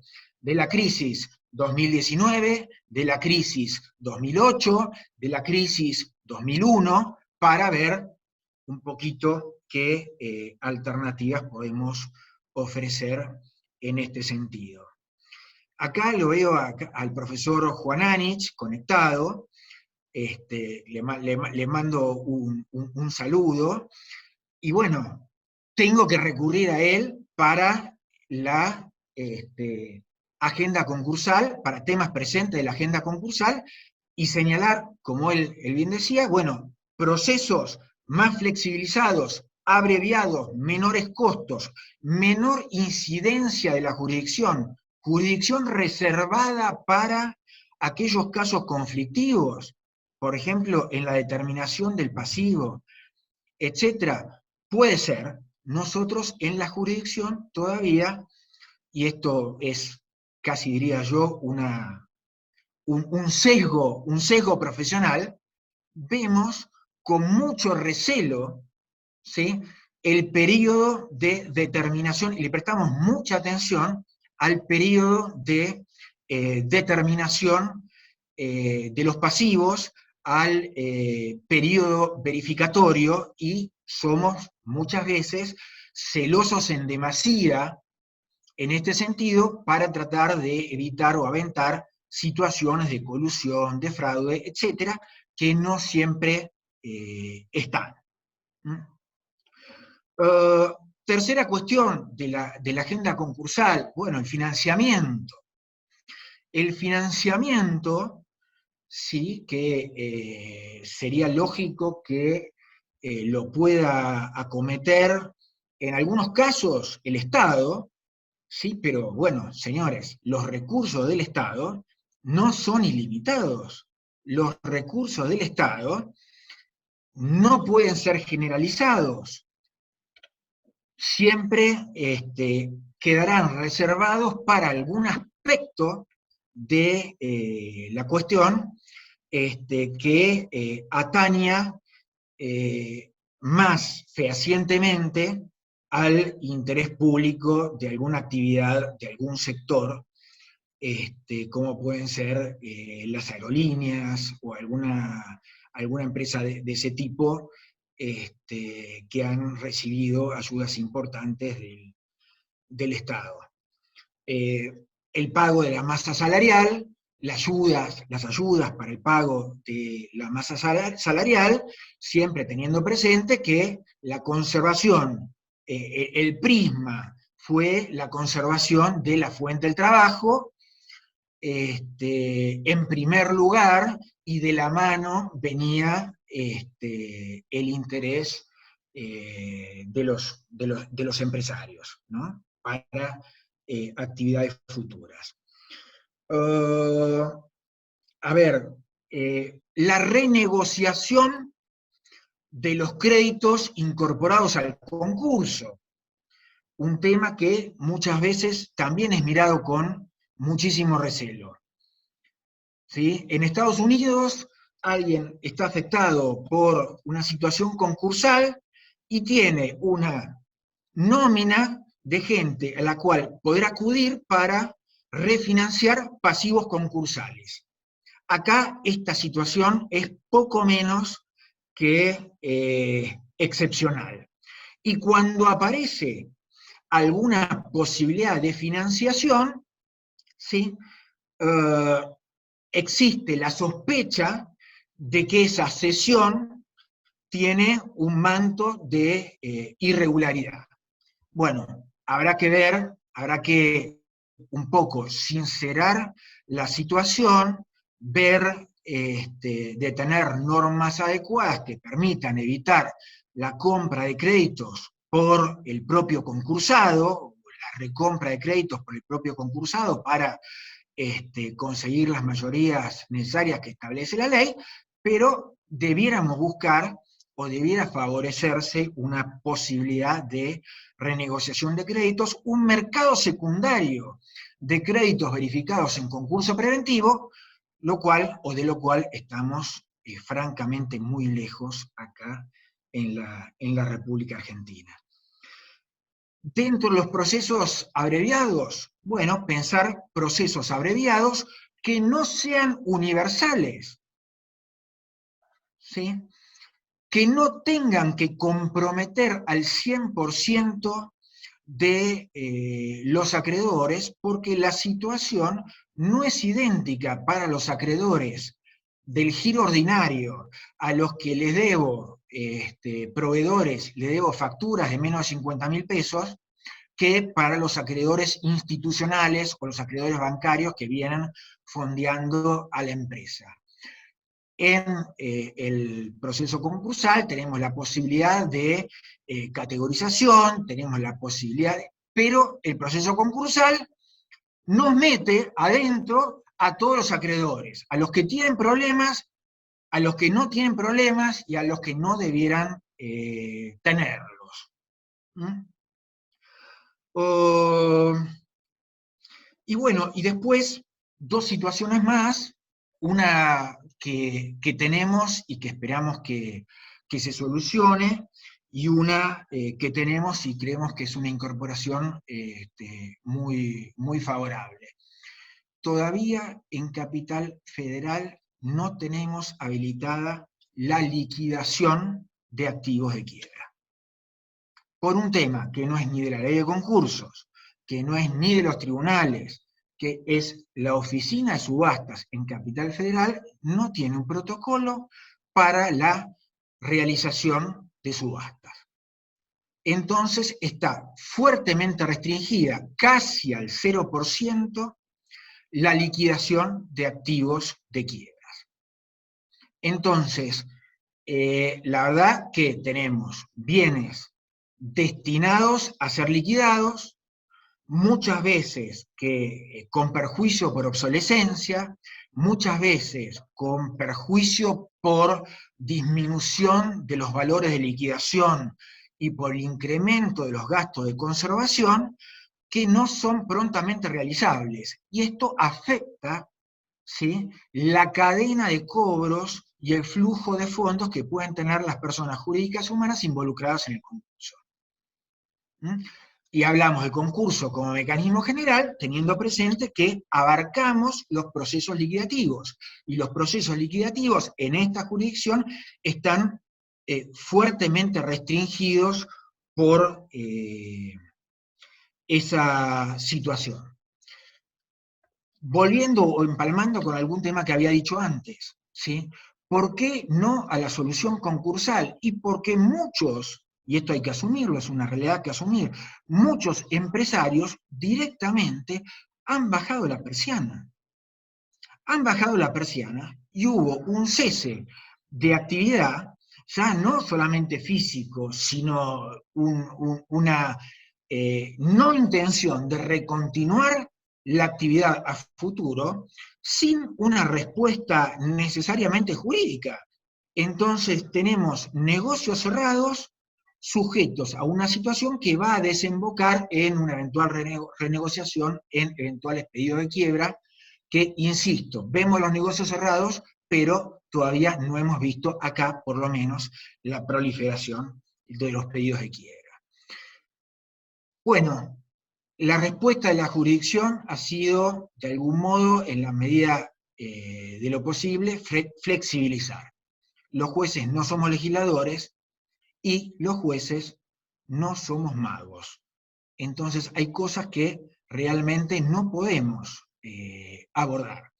Sí, creo yo, por la experiencia de todos los colegas conocidos, los jueces han tratado de acompañar un poco esta situación con las herramientas que tenemos, en el marco de situaciones de hecho en las cuales nosotros podemos tener alguna actuación, algún rol como actores, pero que tampoco podemos imponer una renegociación de contratos a la parte que no quiere renegociar, o una renegociación, un acuerdo preventivo, cuando los acreedores no acompañan esa situación. ¿Por qué? Porque en principio la ley no permite esta circunstancia, entonces tenemos mecanismos como para tratar de arrimar a las partes, pero no siempre es factible. Y bueno, el gran avance que hemos tenido acá, mal, a los ponchazos, es la digitalización. ¿Sí? La posibilidad de empezar a tramitar concursos ya 100% digitales, están llegando los primeros pedidos de verificación de créditos 100% digitales, estamos al borde de la homologación de algunos acuerdos preventivos con esta facilidad, y pese a las dificultades que hubo, ¿sí? Esto ha agilizado y ha permitido soluciones jurisdiccionales en estos tiempos donde la presencialidad ha sido restringida. Bueno, bienvenida sea la digitalización, y será un punto de partida, un punto de llegada para seguir trabajando, ¿sí? en estas alternativas. Bueno, un poquito esto era el panorama que les quería reflejar en el breve lapso de exposición que ha sido consumido con exceso. Hasta luego, gracias por estar. Bueno, muchas gracias, doctor D'Alessandro, y también gracias a los expositores que le precedieron, a Pablo Frick y la doctora Laura Filippi. En el caso del doctor Fernando D'Alessandro abordó un tema de derecho concursal, con lo cual vamos a ver hasta qué punto, con lo que en el breve plazo que tengo para exponer, hasta qué punto coincido y puedo sacar algunas conclusiones a propósito de lo que él magistralmente expuso. Voy a, en principio, procurar desarrollar una sola idea central, y le quiero enunciar desde el comienzo mismo de mi exposición, por si no tienen la paciencia de llegar hasta el final de ella. La idea central que tengo es que creo que hay que repensar algunos aspectos de la ley concursal, algunos aspectos del texto de la ley concursal. Sumariamente creo que la ley debe ser revisada, pero que no debe ser revisada solamente a causa de los efectos que deje la pandemia, que todavía son efectos impensados, desde que, tal como se dijo acá, esto todavía no terminó, sino en función de las necesidades y de las especiales características de la Argentina. Es decir, lo que creo es que no se trata solamente de legislar para el tiempo que nos toca vivir, para el día después de la pandemia, sino para una Argentina real que tiene características propias y que es necesario atender, prestar atención a ellas. Indudablemente la pandemia y su extensión impensada nos obligó a adoptar sobre la marcha nuevas formas de llevar adelante los trámites concursales. En esto, bien lo dijo el doctor D'Alessandro con relación a los procesos concursales y probablemente desde su función, pura elaboración pretoriana, tarea de los jueces, que por un lado tenían el texto de la ley en la mano, pero por otro lado tenían delante de sus ojos la realidad. Y con el texto de la ley en la mano y la realidad delante de sus ojos, entendieron que los requisitos del artículo 11 de la Ley de Concursos y Quiebras evidentemente no podían ser tan estrictos como se enseña en el aula, que la insinuación al pasivo concursal no podía realizarse yendo al estudio de la sindicatura, y sin mucho más detalle, que las audiencias también podían y debían hacerse por medios electrónicos. Para ello, por un lado, se reinterpretó la ley, es decir, puestos a leer el artículo 32 de la Ley de Concursos y Quiebras, pequeño paréntesis más allá de lo que expresamente dice el artículo 34, pero puestos a leer el artículo 32 nos dimos cuenta de que en ningún lado dice que la presentación deba hacerse concurriendo físicamente a la oficina de la sindicatura. En suma, se hizo presente la necesidad de hacer frente a la situación que estábamos atravesando, o que estamos atravesando, con los elementos normativos que teníamos, y como corresponde a una interpretación extensiva. Esto significa el hecho de que el legislador no haya incorporado la tecnología a ciertos aspectos del trámite concursal, probablemente no haya significado que deliberadamente hubiese querido excluirlos, sino que estos no estaban en su imaginación en el momento de sancionarse la ley. Siempre decimos en el aula que tampoco Vélez Sarsfield se imaginó la posibilidad del transporte aéreo cuando concibió los seguros contra riesgos de transporte por tierra, por ríos o por aguas interiores, pero nadie dudó de que ellos estaban comprendidos cuando los medios tecnológicos lo permitieron. De tal manera que mientras se reinterpretaba la ley concursal, paralelamente se aceleraban los procesos tecnológicos. Y ese minué fue permitiendo que las causas judiciales continuaran avanzando regularmente hacia su destino, primero excepcionalmente por vía de habilitación de la feria extraordinaria, y desde agosto para la generalidad de los procesos. La República Argentina fue, como todos sabemos, impactada por el cese de la actividad de los tribunales a partir de marzo, entre marzo y agosto del año 2020, sin ninguna ley de emergencia aplicable estrictamente a la materia concursal. En este punto, la Argentina se distinguió de algunos países a los que solemos dirigir la mirada en busca de soluciones de vanguardia, como es el caso de algunos países de Europa continental, que adoptaron algunas normas de emergencia que involucraban varias materias, y entre ellas la materia concursal. Y algunas de estas legislaciones precisamente ya las examinamos en jornadas del año pasado, de 2020, en este departamento.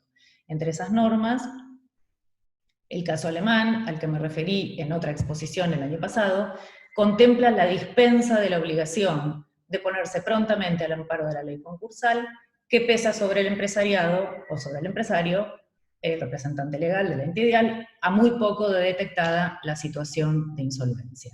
Argentina no tuvo una ley en un sentido similar. En el camino quedó un par de proyectos de DNU y una posible ley de emergencia en materia concursal que recibió media sanción, pero que finalmente no se concretó en ley. Dicho esto, a mí me gustaría examinar desde qué lugar es posible o necesario repensar algún aspecto del derecho concursal, y en esto aparece una primera pregunta, que no tiene que ver con la pandemia. En general, con o sin pandemia, ¿es posible que la ley argentina haya quedado rezagada con respecto a otras legislaciones que ya incorporaron nociones e institutos que todavía son ajenos a nuestro sistema? Voy a poner un ejemplo. La ley argentina conserva como presupuesto objetivo para la formación concursal al estado de cesación de pagos, y solo excepcionalmente a las dificultades económico-financieras de carácter general, con el agravante para estas últimas, para las dificultades económico-financieras de carácter general, de que en la doctrina tampoco hay unanimidad, uniformidad, con respecto a su posible conceptualización. Básicamente entonces en la Argentina es preciso que el deudor se encuentre en un grado de compromiso tal que ya no pueda pagar generalizadamente sus obligaciones. Nada antes como regla general, salvo el supuesto mencionado, que es justamente para el APE y constituye una excepción. Sin embargo, el nuevo Código Italiano de la Insolvencia, que va a entrar en vigor el 1 de septiembre de 2021, en realidad la entrada en vigor del Código Italiano de la Insolvencia estaba prevista para el año 2020, pero fue pospuesta justamente a causa de la pandemia, admite otros presupuestos, tales como la crisis y el sobreendeudamiento, lo que muestra la existencia de una tendencia a que esta rama del derecho se ponga en marcha antes de que el problema sea presumiblemente irreversible, como suele suceder cuando no se actúan tempranamente los mecanismos de reestructuración. También se observa en el derecho comparado una tendencia a adoptar procesos menos judicializados y adoptar formas simplificadas para determinado tipo de deudores. Digo, esto en general. Ahora sí, analicemos esto en un contexto de pandemia.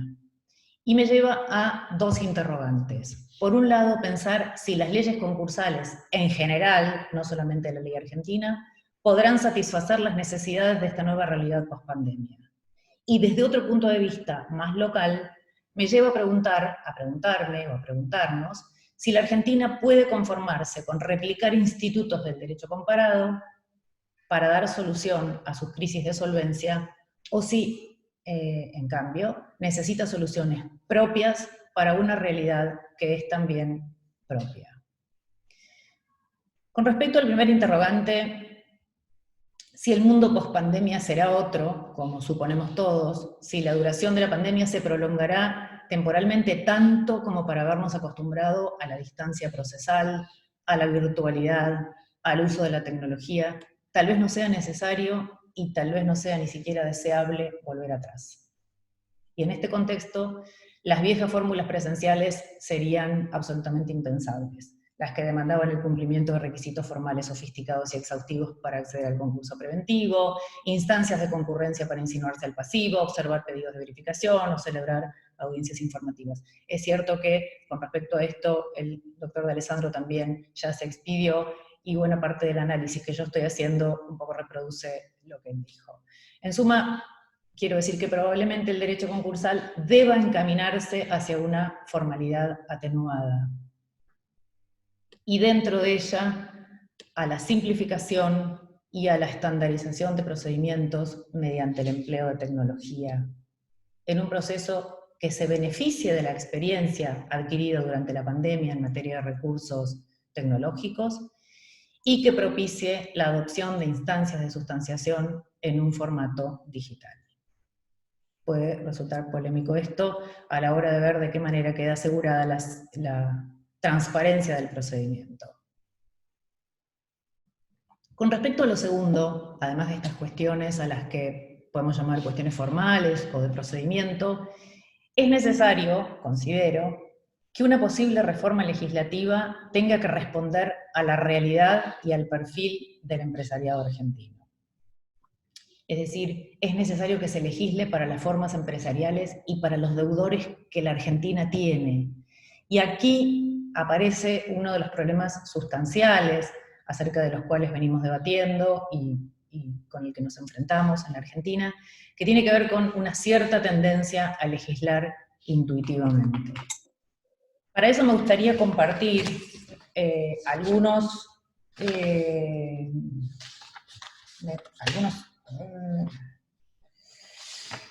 datos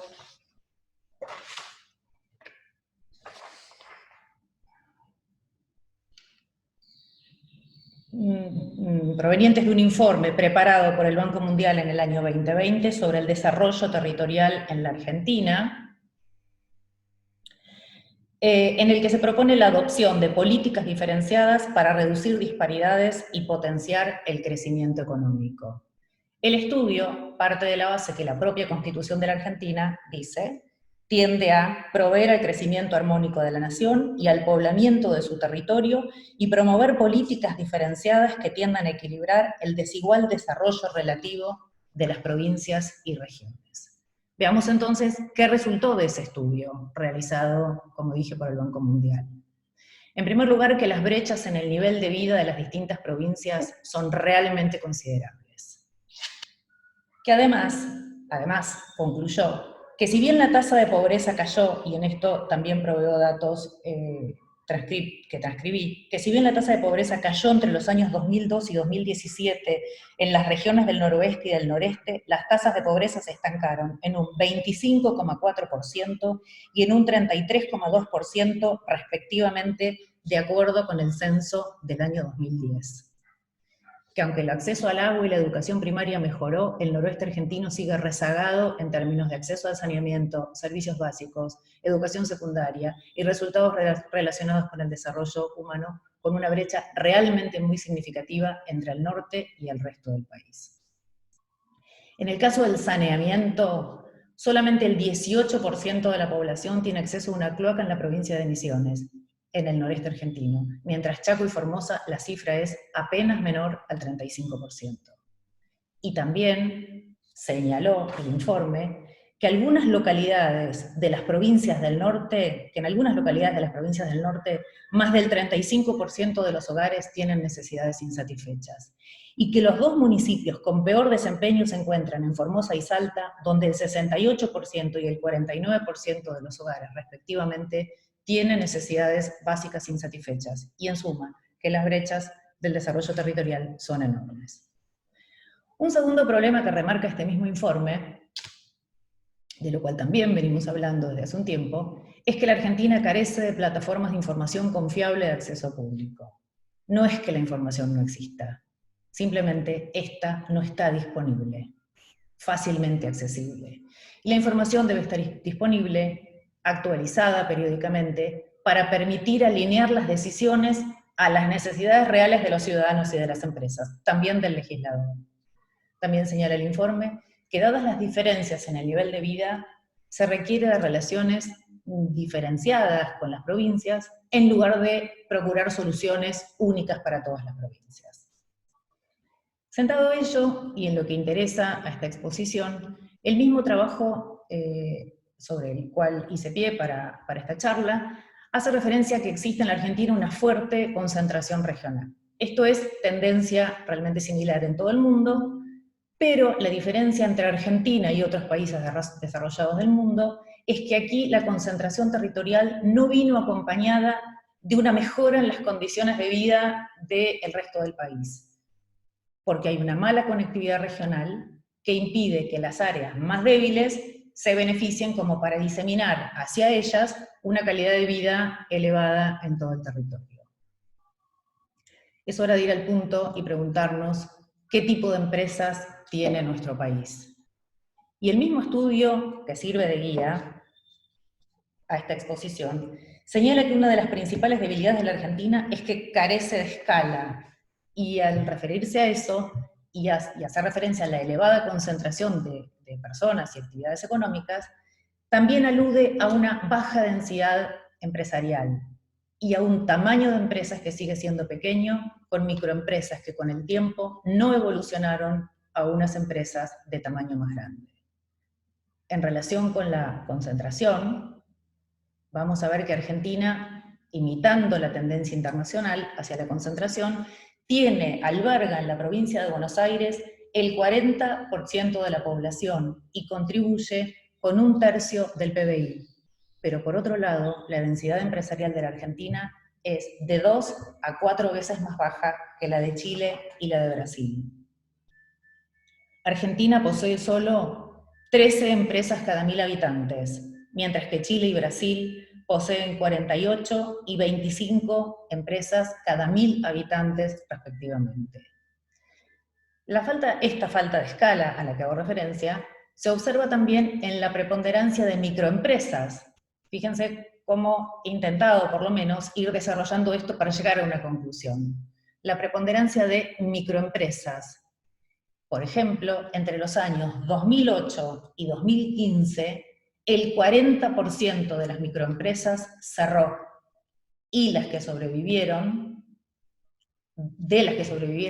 el 57% siguió siendo microempresa al cabo de 5 años. Es decir, se observa en la Argentina sumariamente la preponderancia de microempresas y la incapacidad de evolucionar a una empresa de mayor escala con el curso del tiempo. Y esto, retomando muy brevemente lo que el doctor D'Alessandro mencionó en su exposición, hace referencia a dos cuestiones. En primer lugar, a lo que denomina moratoria, a lo que en algún momento se denominó moratoria social, es decir, ni siquiera acuden a la ley de concursos y quiebras, a ponerse al amparo de la ley de concursos y quiebras, porque resuelven el tema de una manera menos sofisticada que las soluciones que la ley de concursos y quiebras les puede ofrecer, o derechamente porque cierran la cortina y se dedican a otra cosa o no se dedican a nada. Cuando aparece esta realidad es entonces que tenemos que preguntarnos cuál sería nuestra función de hombres y mujeres de derecho, qué normas necesitamos y para quién. Y es aquí donde aparece el tema el que mencioné recientemente, no quiero volver a decir ausencia de información. Tenemos información, pero esta no es de fácil acceso. el registro de concursos no se encuentra en funciones, tenemos que reconstruir datos a partir del boletín oficial, o tenemos que hacerlo artesanalmente a partir del sistema Lexian del Poder Judicial, que solo nos permite conocer cómo está la situación concursal, cantidad de pedidos de quiebra, de concursos presentados en nuestra jurisdicción, y nos deja fuera del análisis otras jurisdicciones del resto del país. Insisto entonces en que con lo que tenemos, y pensando en una reforma que incorpore, además de las reflexiones iniciales, tales como presupuestos que enriquezcan la instancia de negociación con acreedores antes de la cesación de pagos, un APE fortalecido, la moderación de requisitos formales, o la implementación de fórmulas simples de gestión digital, debería analizarse que la Ley de Concursos y Quiebras tiene solamente 2 artículos destinados para pequeños procesos.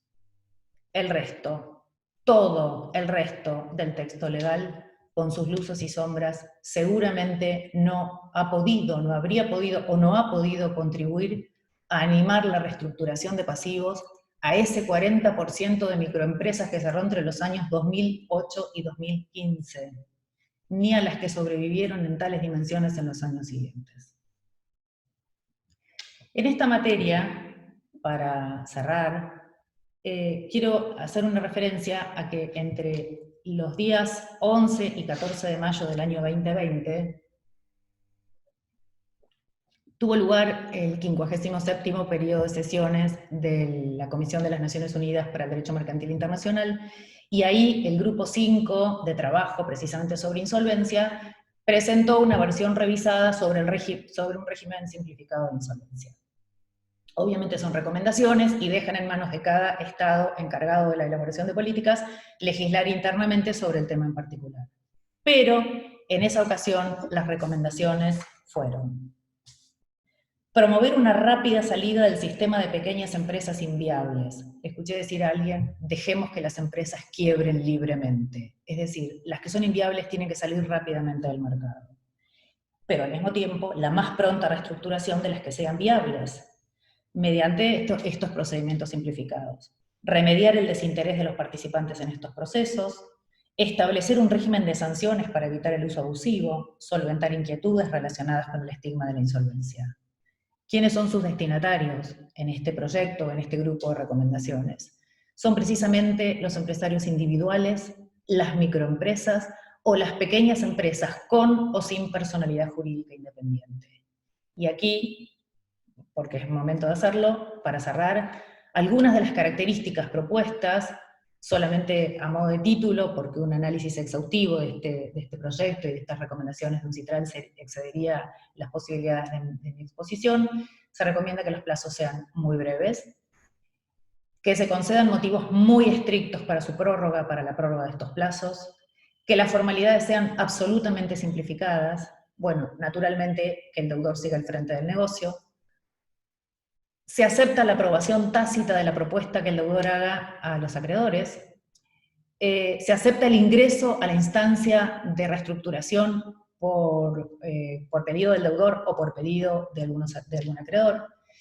En materia de verificación, se recomienda que las formalidades relativas a la presentación de la prueba se reduzca a lo mínimo indispensable y, fundamentalmente, para acompañar el proceso que estamos viviendo, que se habilite el uso de medios electrónicos cuando la tecnología de cada Estado interno, de cada Estado nacional, lo permita.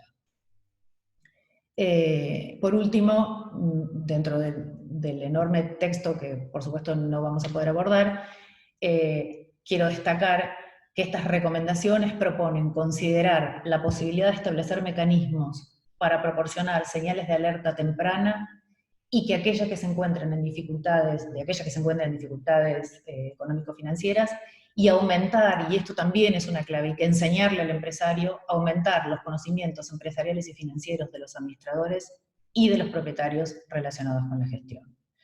En consecuencia, con esto quiero dar por terminada mi exposición, antes de hacer un parroquial final, pero me parece que uno de los caminos que probablemente podría conducir a alentar las reestructuraciones empresariales en la Argentina, en vez de cerrar la cortina y derechamente salirse del mercado, es considerar el tamaño del empresariado argentino. Es básicamente un pequeño empresariado, son pequeñas microempresas que cuando contrastan su situación económico-financiera con el fárrago normativo de la ley de concursos y quiebras, dicen, esto no es para mí. Bueno, cierro con esto, les agradezco a los que llegaron hasta acá la paciencia que tuvieron, y con esto daríamos por terminada nuestra jornada de hoy, no sin antes, como dije, pasar un aviso parroquial. Bueno, el doctor Chomer ha tenido una circunstancia, entonces me pidió que haga el cierre, y lo voy a hacer en este momento. Nosotros nos estaríamos viendo con todos los presentes y los que se sumen el día 18 de marzo, en una jornada, una jornada que va a ser la jornada de presentación ante la comunidad académica del Centro de Estudios de Derecho Concursal, el primer centro de estudios de Derecho Concursal en una universidad argentina, justamente tiene sede en la Facultad de Derecho de la Universidad de Buenos Aires, y ha sido producto de un esfuerzo muy grande de un grupo de hombres y mujeres enamorados de los procesos concursales o enamorados de la ley concursal, con el apoyo del Banco Mundial, que está financiando la investigación de este centro de estudios. Para eso se suscribió un convenio con el Ministerio de Desarrollo Productivo, que fue el puntapié de que el Banco Mundial decidiera financiar la investigación dentro de este centro de estudios. La primera jornada abierta a la comunidad académica tendrá lugar el día 18, allí van a exponer sobre insolvencia transfronteriza los doctores Usal y Rubión, además de algunas otras personas y profesores extranjeros, una profesora extranjera. Y bueno, esto es lo que quería decirles para cerrar. Los espero el día 18 y en sucesivas jornadas del Departamento de Derecho Económico. Muchas gracias. Vamos a dar por cerrado entonces. Les agradezco enormemente y vamos a cerrar este Zoom. Los saludo y les agradezco.